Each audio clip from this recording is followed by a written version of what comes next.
ایک برسوں پرانی بات ہے کہ ایک نوجوان ایک دوشیزہ خوبرو عورت پہ فدا ہو جاتا ہے اور اس کا پیچھا کرتے کرتے اس کے گھر تک پہنچ جاتا ہے اور اس سے اپنی محبت کا اظہار بھی کرتا ہے۔ اسے کہتا ہے کہ وہ اسے کسی حال میں نہیں چھوڑے گا، نہ ہی اس سے کبھی محبت کم ہوگی۔ مطلب یہ کہ اس نے یہ کہہ دیا کہ وہ اس کے بنا زندہ نہیں رہ سکتا، مر جائے گا۔ لڑکی نے خاموشی سے اس کا اظہار محبت سنا اور کہا کہ ٹھیک ہے، 40 دن کے بعد مجھے ملنا اور میں تمہاری محبت کا جواب ہاں میں دوں گی۔ نوجوان چلا گیا اور 40 دن تک بے صبری سے انتظار کرتا رہا۔ ادھر اس لڑکی نے وہ چیزیں کھانا شروع کر دیں جس سے اسے قے یعنی الٹی آئی اور وہ اس قے کو ایک مٹی کے گھڑے میں جمع کرتی رہی۔ 40ویں دن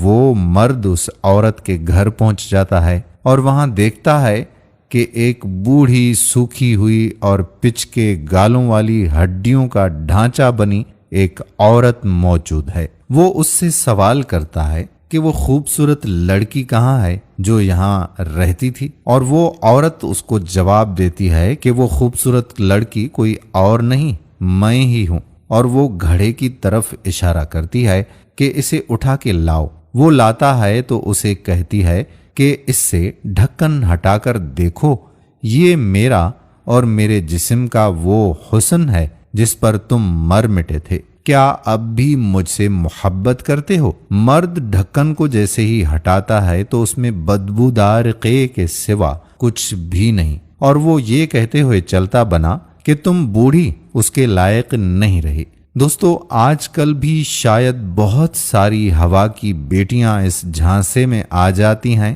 اور یہ حسن واقعی ایک بدبودار قے کی مانند ہے جسے سب محبت کرتے ہیں، مگر اس روح سے محبت نہیں کرتا جو مر کر بھی زندہ ہوتی ہے، اور محبت صرف اور صرف روح سے کی جاتی ہے، جسم، حسن یا چہرے سے نہیں۔ جو لوگ جسم، حسن اور چہرے سے محبت کرنے کا دم بھرتے ہیں وہ ہوس کے پجاری ہیں، نہ کہ محبت کے۔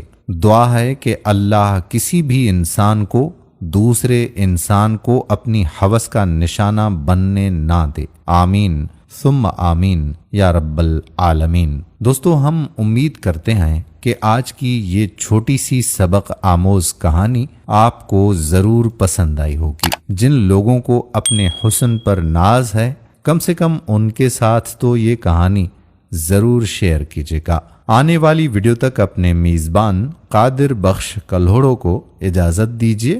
اللہ